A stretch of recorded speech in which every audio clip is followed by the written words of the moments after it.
A paz do Senhor a todos. Acabei de voltar agora da academia e praticamente agora é 1h23 da tarde. Daqui a pouco vamos almoçar, mas eu parei aqui para dar uma meditada na palavra e desenvolvendo aqui um website que eu estou trabalhando. Eu escutando, gosto muito de escutar a Bíblia, e dentro dessa palavra me veio Romanos, entre a questão de Romanos 3. É muito forte o que Paulo traz sobre a graça no livro de Romanos. Ele traz algo de tamanha espessura sobre o significado. Em Romanos 6:23 fala que o salário do pecado é a morte, mas o dom gratuito de Deus é a vida eterna em Cristo Jesus. Muitas das vezes nós debatimos muito essa questão do significado da salvação. O fato que em Efésios 6:13 Paulo fala ali, revestivos de toda a armadura de Deus para que possais suportar os dardos inflamáveis do maligno. E quando ele fala do capacete da salvação, não vou entrar todo na armadura, quando ele fala sobre o capacete da salvação, é o significado setas inflamáveis que vai na mente, te dizendo que você não é amado de Deus, que você não é salvo por Deus, que você está em pecado, que você está em injustiça, ou que você está vivendo fora daquele propósito que Deus tem para a sua vida. Mas é impossível a gente viver fora do propósito daquilo que Deus tem para as nossas vidas. Um Deus, a palavra próprio Paulo fala que Deus criou para o vaso de honra e outros para desonra. Judas, chamado filho da perdição, o propósito dele era negar Jesus. E literalmente alguns não vão confessar Cristo como seu Senhor e Salvador. E manifestou um barulho aqui no prédio aqui agora de trabalho de obra de construção. Eu não sei se vai atrapalhar, mas eu vou cortar essa questão aqui, vazando esse barulho. Voltando aqui na palavra, literalmente, uns foram chamados para vasos de honra, outros vasos de desonra. O vaso de desonra são aqueles que não confessaram Cristo como Senhor e Salvador, pois a palavra diz que nós somos templo do Espírito Santo, significa nós somos vaso da presença do Senhor, e onde Ele derramou o seu Espírito Santo, onde que Jesus fala: eis que estou à porta do teu coração e bato. Em Apocalipse, se abrir a porta do teu coração, entrarei, cearei e farei morada. Então o significado do fato do capacete, da salvação para contra os dardos inflamáveis do maligno, e ainda também fala sobre o escudo da fé, o qual nos leva a ter fé em Deus. Gálatas 5:22, Paulo fala que o fruto do Espírito começa amor, paz, alegria, amabilidade, fidelidade, domínio próprio, fé, tempereza, mansidão, E dentro desse fruto, a fé se faz presente.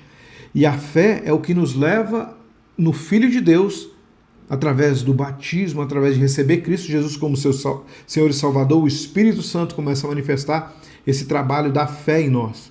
E a fé é um exercício que fazemos através da leitura da palavra, através da vida que vivemos em Cristo, E aqui Paulo fala a justificação pela fé em Jesus Cristo, que está em Romanos 3, do 21 ao praticamente 31. Eu quero trazer uma meditação aqui rápida na palavra aqui. Mas agora se manifestou sem a lei a justiça de Deus, tendo o testemunho da lei e dos profetas. Isso é a justiça de Deus pela fé em Jesus Cristo para todos e sobre todos os que creem, porque não há diferença, porque todos pecaram e destituídos estão da glória de Deus. Continuando no 24, sendo justificado gratuitamente pela sua graça, pela redenção que há em Cristo Jesus, ao qual Deus propôs para propiciação pela fé no seu sangue, para demonstrar a sua justiça pela remissão dos pecados dantes cometidos sobre a paciência de Deus, para demonstração da sua justiça neste tempo presente, para que ele seja justo e justificador daquele que tem fé em Jesus. No significado, deixando aqui um pouco aqui essa questão do resto aqui do 27 ao 31, se você quiser meditar, mas voltando ao assunto, a salvação vem pela fé no Filho de Deus, no Cristo nosso Senhor, não pelas obras, para que nenhum homem se glorie.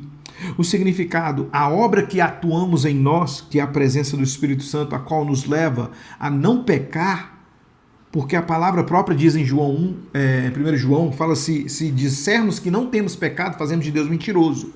mas é o pecado da questão daquilo que me leva a errar, mas o justificador, pois a palavra diz que o Espírito, ele me convence do pecado, da justiça e do juízo. Ele me leva, esse pecado quando se manifesta na minha vida, o Espírito Santo me leva a confessar ele. O Espírito Santo me leva a entender que estou num erro, que estou distante de Deus. Quando Jesus estava na cruz, ele disse: Elohi, Elohi sabachthani, Deus meu, por que me abandonaste? Porque naquele momento a palavra diz que Jesus estava tomando sobre ele os nossos pecados.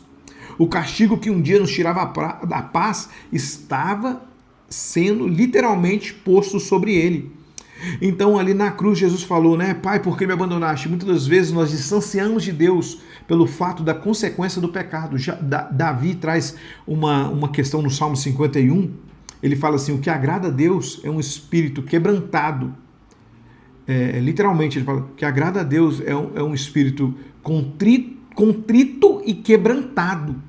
No significado, quando você se arrepende verdadeiramente. Em 1 João 2,1 fala: filhinho, essas coisas eu escrevo para que não pequeis, mas se pecar, sabeis que temos advogado junto ao Pai.